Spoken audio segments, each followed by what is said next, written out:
Bonjour et avant de commencer, un grand merci aux membres de la chaîne qui apportent leur soutien via le bouton rejoindre en dessous de chaque vidéo. Si vous appréciez mon travail et que vous voulez y contribuer, vous pouvez rejoindre la team, ça fera toujours plaisir.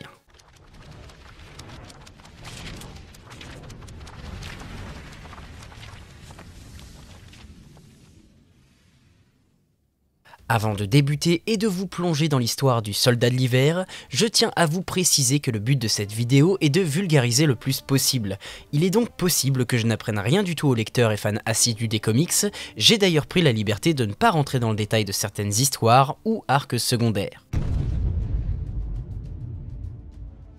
James Buchanan Bucky Barnes naquit en 1925 et perdit ses parents 10 ans plus tard, notamment son père George Barnes, qui trouva la mort dans un accident alors qu'il suivait un entraînement de base au camp militaire de Lehigh.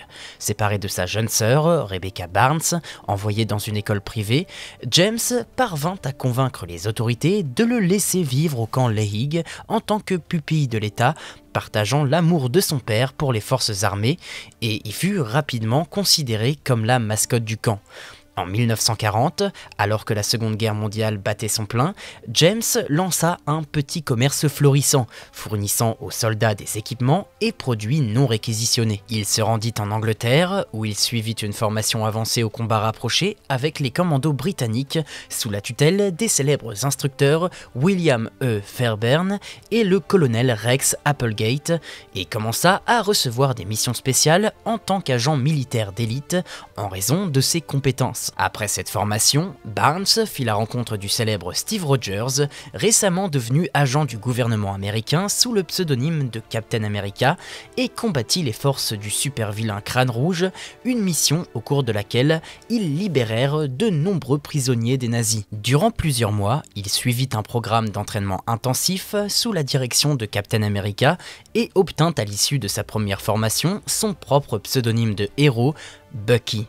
Il fut utilisé comme un contre-exemple aux jeunesses hitlériennes, une figure héroïque jeune destinée à galvaniser le public. Bien qu'il participât à de nombreuses missions aux côtés de son mentor, Barnes était aussi chargé d'opérations que le gouvernement préférait ne pas associer directement à Captain America.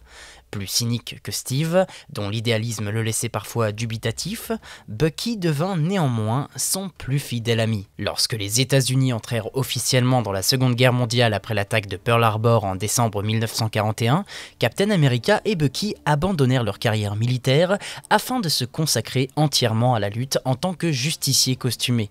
Ils combattirent aux côtés du prince des mers, Namor, ainsi que de la première Torche humaine et de son jeune partenaire mutant, Toro, au sein d'une équipe que Winston Churchill surnomma les Invaders. Bucky servit courageusement au sein des Invaders, qu'il quitta temporairement en 1942 pour organiser et diriger une escouade d'adolescents soldats, les Kid Commandos.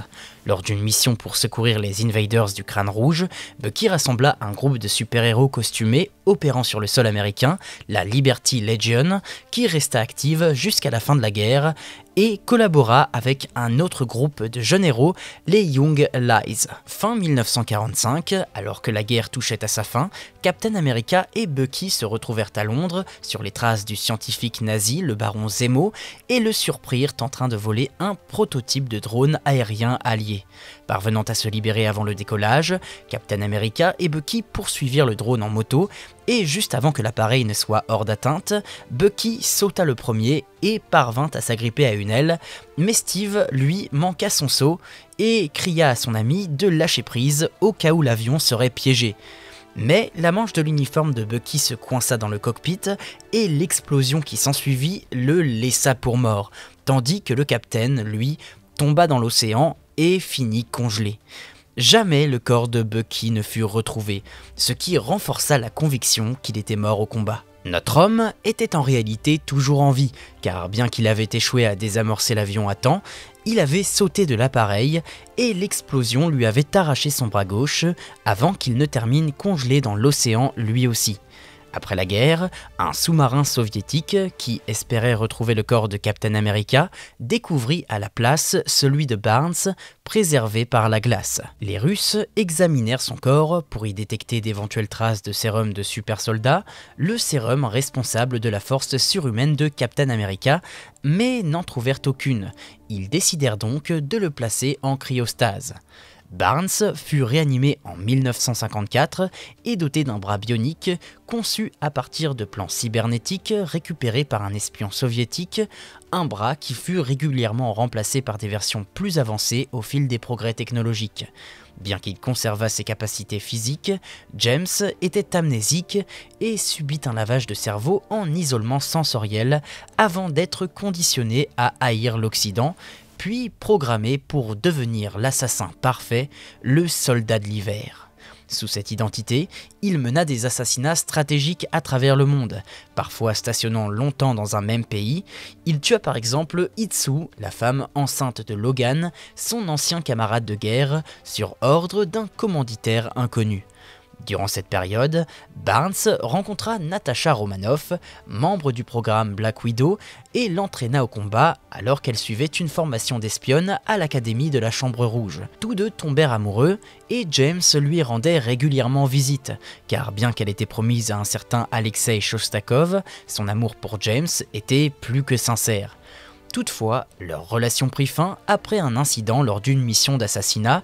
Barnes fut jugé instable et placé en cryostase entre ses différentes missions. En novembre 1963, le soldat de l'hiver fut l'un des tireurs impliqués dans l'assassinat du président John Kennedy, puis 3 ans plus tard, il fut chargé de capturer 2 femmes scientifiques créatrices de la formule d'alchimie, une variante du sérum super soldat.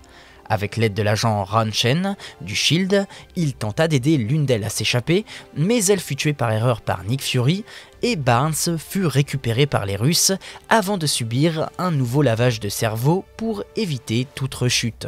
En 1973, après une mission, le soldat de l'hiver disparut des radars jusqu'à être retrouvé dans une pension miteuse de New York où il croisa par hasard Namor, son ancien allié des Invaders, mais étant tous deux amnésiques, ni l'un ni l'autre ne se reconnut. En 1983, il devint le garde du corps de Vassili Karpov, un général soviétique vétéran de la Seconde Guerre mondiale, jusqu'à la mort de ce dernier en 1988. Après cela, notre homme montra des signes d'instabilité mentale lors de ses dernières missions et fut de nouveau mis en stase dans une installation appartenant à Karpov, désormais entre les mains de son protégé, le général Alexander Lukin, un autre crâne rouge. Pour s'emparer d'un artefact appelé le cube cosmique, Lukin réactiva le soldat de l'hiver pour assassiner le premier crâne rouge, ignorant que l'esprit de ce dernier avait été transféré dans le corps de Lukin lui-même. Barnes élimina aussi un dénommé Nomade, puis fit exploser une bombe incendiaire à Philadelphie, causant de nombreuses victimes et alimentant le cube en énergie. Troublé par le pouvoir de l'objet, Lukin ordonna aux soldats de l'hiver de le stocker dans un bunker en Virginie occidentale. Nick Fury et le SHIELD ouvrirent une enquête permettant à Captain America d'affronter son ancien allié dans le dit bunker, un combat qui prit fin lorsque Rogers s'empara du cube et l'utilisa pour restaurer les souvenirs de James. Submergé par la culpabilité, ce dernier usa du cube pour s'enfuir et partit traquer Lukin et le premier crâne rouge, ignorant qu'il ne faisait plus qu'un. Peu après, à Belgrade, il affronta Wolverine et trouva la trace de Lukin en Angleterre, mais renonça à sa vengeance pour aider Steve à détruire leur ennemi commun. C'était la première fois depuis plus de 50 ans qu'ils combattaient côte à côte, mais au moment venu, James fut incapable d'affronter son mentor et disparut de nouveau. Travaillant désormais en secret pour Nick Fury, notre homme rencontra les Young Avengers lors d'une mission et, touché d'apprendre que ses aventures avec Captain aient inspiré une nouvelle génération de héros, il se réconcilia avec Namor. Toutefois, lorsque Captain America fut assassiné lors de l'event crossover Civil War, James décida de tuer les 2 hommes qu'il jugeait responsables, Crâne Rouge et Tony Stark, alors directeur du SHIELD. Après avoir vaincu Black Widow en combat singulier alors qu'elle était chargée de récupérer le bouclier de Steve, il s'empara de celui-ci, puis traqua Lokin pour enfin découvrir que lui et Crâne Rouge étaient la même personne.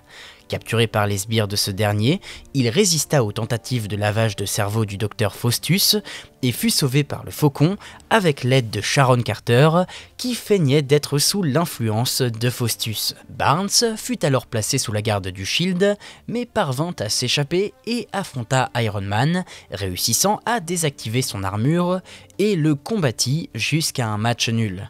C'est alors qu'il apprit les dernières volontés de son mentor.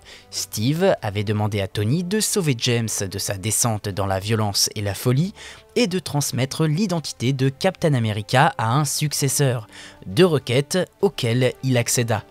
James accepta, à condition que son esprit soit purgé de toute programmation mentale restante et qu'il n'ait de compte à rendre à personne, pas même à Stark ou au SHIELD. Installé dans une planque du SHIELD, autrefois utilisée par Steve Rogers, Barnes adopta une nouvelle version du costume de Captain America conçu par Stark. Armé du bouclier indestructible et d'autres armes, il réagit rapidement aux tentatives de Crâne Rouge et de ses alliés de semer la panique, mais peinat à gagner le respect et la reconnaissance du gouvernement américain et du public. De nombreux civils et super-héros critiquaient aussi son costume, notamment Clint Barton, mais malgré cette image négative, il poursuivit sa lutte contre le terrorisme sous cette identité héroïque, souvent épaulée par le Faucon, qui avait pourtant initialement désapprouvé son rôle. Ensemble, ils affrontèrent une cellule de l'AIM dirigée par le super-vilain Arnim Zola, tandis que Crâne Rouge fit son retour pour riposter en envoyant à ses trousses le grand directeur, dont l'esprit avait été remodelé par le docteur Faustus pour croire qu'il était Steve Rogers. James survécut de justesse à l'affrontement et, après avoir passé un bon moment à se cacher de ce dernier et de l'AIM, fut finalement reconnu comme un héros par le gouvernement des États-Unis et par le public après avoir déjoué une tentative d'assassinat par Sin, la fille de Crâne Rouge, sur les candidats républicains et démocrates lors de débats politiques. À cette époque, il raviva également sa relation avec Natasha, l'une de ses rares amies fidèles, et participa à des événements majeurs comme l'invasion des Skrulls, aux côtés de nombreux autres super-héros à New York. Souhaitant perpétuer l'héritage de Steve, James invita Clint Barton et les New Avengers dans sa planque, leur proposant de l'utiliser comme base d'opération et leur offrant son soutien.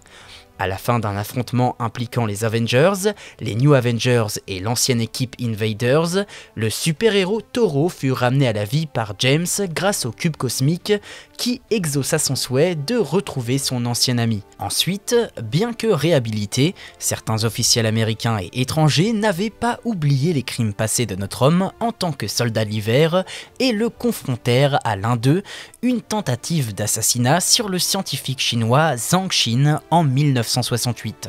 De nos jours, Zhang Xin voulut utiliser le matériel biologique de Toro pour créer un virus mondial, c'est donc avec Namor qu'il déjoua ce plan et fit enterrer Toro avec les honneurs.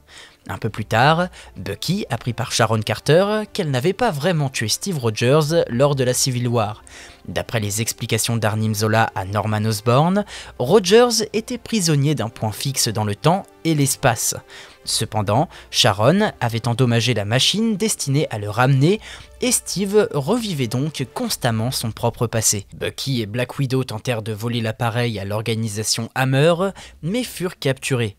Osborn renvoya Natasha vers Sharon avec un ultimatum, soit elle se rendait, car il l'avait désignée comme deuxième tireuse présumée sur Steve, soit il tuerait Bucky. Ce dernier fut alors placé sous la garde de l'équipe de mercenaires des Thunderbolts, qui lui annoncèrent qu'il serait intégré à leur équipe une fois Rogers de retour. Mais Ant-Man le libéra secrètement et le Faucon le sauva directement après. Après réflexion, Barnes décida de rendre le costume de Captain America à Steve, toutefois, avant de le lui céder, il se lança dans une dernière mission avec Black Widow. Ce soir-là, Steve, également costumé, s'apprêtait à reprendre le combat jusqu'à ce qu'il aperçoive Bucky et Natasha sur la route, prêts à agir. Il les suivit et comprit que Bucky était apte à reprendre le flambeau Puis, un combat éclata lorsqu'ils croisèrent Mr. Hyde et ses sbires. Bucky et Natasha éliminèrent ses sous-fifres, puis Hyde tenta de fuir, mais fut arrêté par Steve. Celui-ci confia officiellement le rôle de Captain America à son ami, avec sa bénédiction. Après cela, lorsque Osborn attaqua Asgard lors de l'event crossover Siege, les héros s'unirent pour contrecarrer sa volonté de s'approprier le pouvoir absolu. Pour la première fois, 2 Captain America combattirent côte à côte.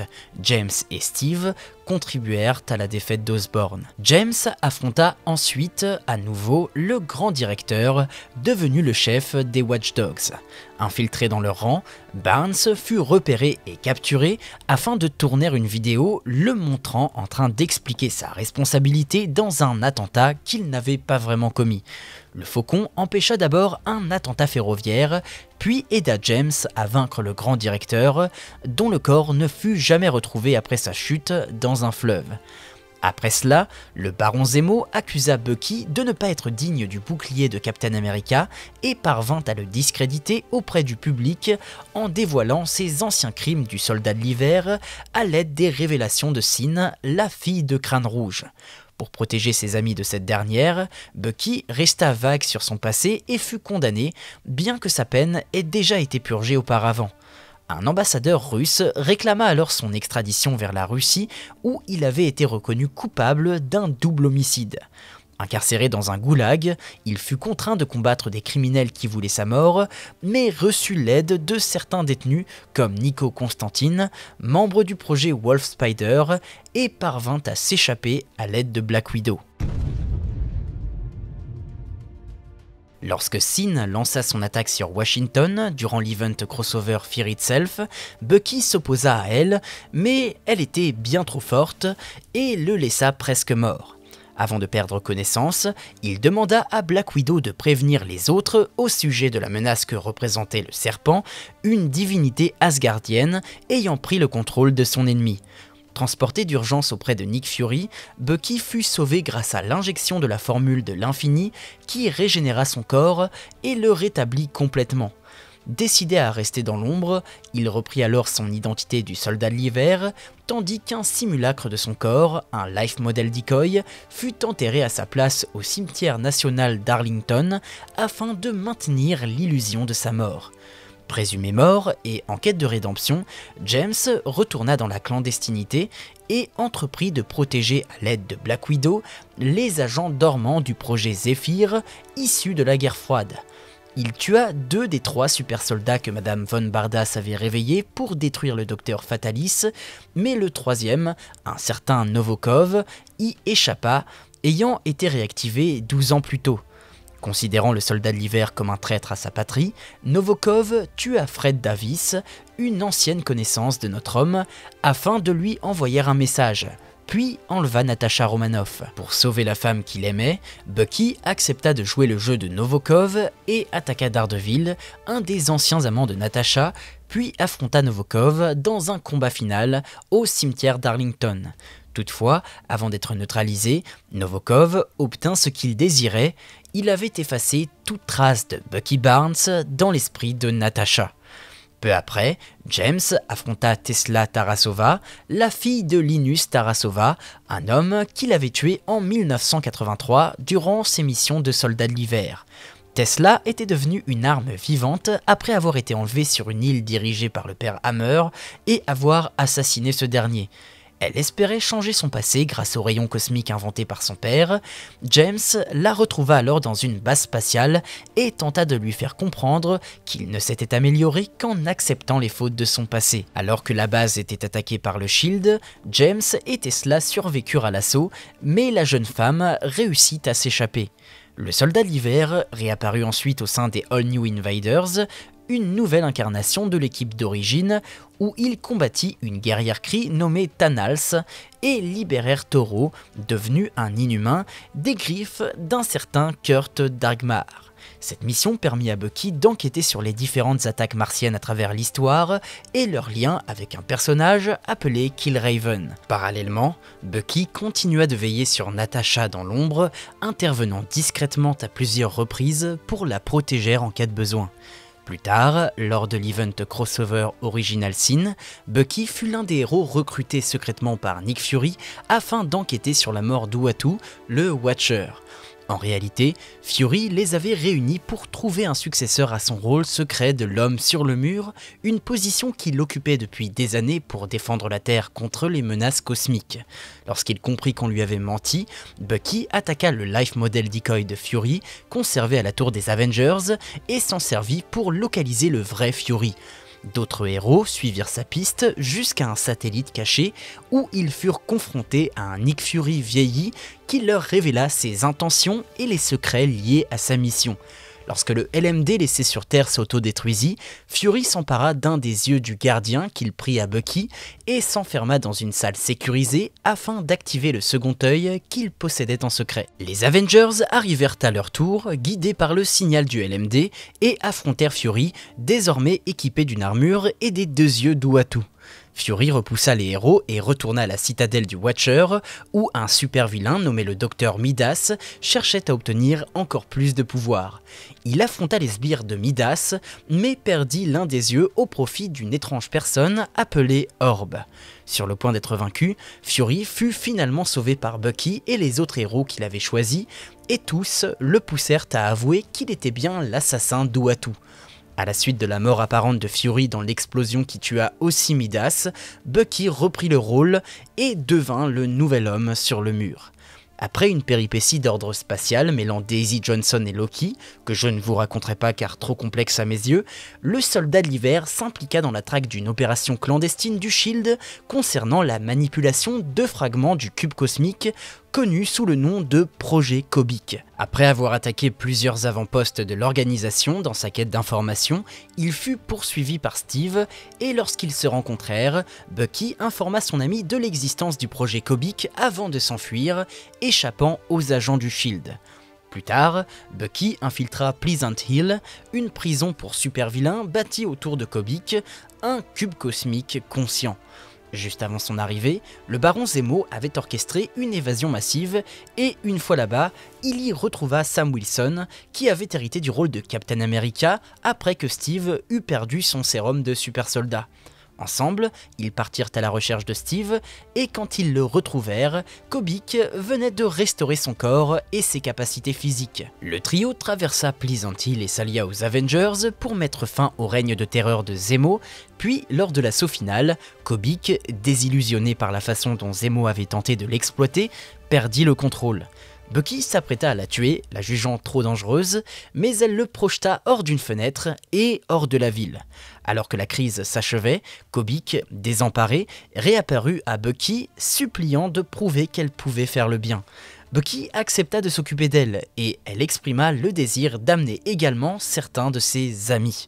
Cela mena à la formation d'une nouvelle version des Thunderbolts, dirigée par James, dont la mission principale fut de veiller sur Kobik et de servir de dernière ligne de défense de la Terre contre les menaces extraterrestres, perpétuant ainsi son rôle d'homme du mur. Mais même au sein des Thunderbolts, James continua quelques missions en solo et tenta d'oublier Natasha, qu'il protégeait encore dans l'ombre. Un jour, il fut capturé par Recluse, une super vilaine qui cherchait à se venger de Natasha pour avoir tué leur mentor et l'avoir abandonné. Natasha parvint à le libérer et, ensemble, ils vainquirent Recluse. Après cela, James emmena la jeune femme sur la Lune pour qu'elle parle à Fury, accompagnée de Lion, un autre homme criminel lié à la Chambre Rouge et au passé de la Veuve Noire. Une fois sur la Lune, Lion tenta d'absorber toutes les connaissances de Fury, mais fut submergé par la quantité colossale qu'il réceptionna et en mourut. Pendant ce temps, un passager clandestin infiltré grâce à Lion prépara le décollage du vaisseau et Natasha et Bucky étaient bientôt à court d'oxygène. Natasha transféra alors tout son oxygène à Bucky afin qu'il puisse stopper le décollage et ainsi lui rendre l'appareil pour toutes les fois où il l'avait protégé au cours de l'année écoulée. Bucky reprit rapidement le contrôle de la situation, puis retourna auprès de Natasha pour tenter de la ranimer et alors qu'il était sur le point d'abandonner, elle poussa un grognement attestant qu'elle avait survécu. Quand ils se séparèrent, James lui demanda si elle se souvenait de tout, notamment du baiser qu'ils avaient partagé, mais Natasha éluda habilement la question. Après plusieurs aventures avec les Thunderbolts, Bucky fut pris en embuscade par les Maîtres du Mal, reformés sous la direction du Baron Zemo lors de l'event crossover Secret Empire. Gravement blessé, il fut présenté à Kobik pour la forcer à obéir à Zemo, mais au lieu de cela, Kobik se téléporta avec Bucky après qu'il eut accepté de la laisser tout réparer. Sa tentative de réparer les événements consista cependant à le transformer en partisan d'Hydra. Elle lui fit donc revivre la Seconde Guerre mondiale avec quelques modifications censées faciliter sa conversion, mais Bucky resta fidèle à ses idéaux. Kobik dut alors intervenir pour lui dire que ce n'était pas ce qui était censé se passer. C'est à ce moment-là que notre homme découvrit la fascination de Kobik pour Hydra et qu'elle avait secrètement transformé Steve Rogers en agent d'Hydra.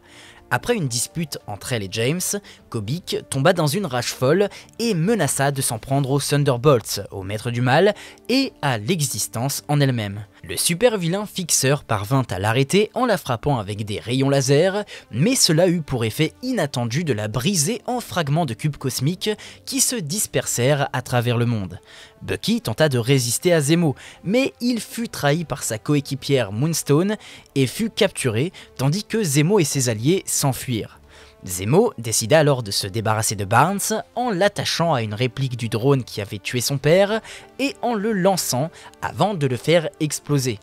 Avant cela, Zemo lui montra un message holographique laissé par Steve Rogers dans lequel ce dernier lui présentait ses excuses mais affirmait qu'il n'avait pas le choix, craignant que Bucky n'interfère avec son projet de conquête des États-Unis.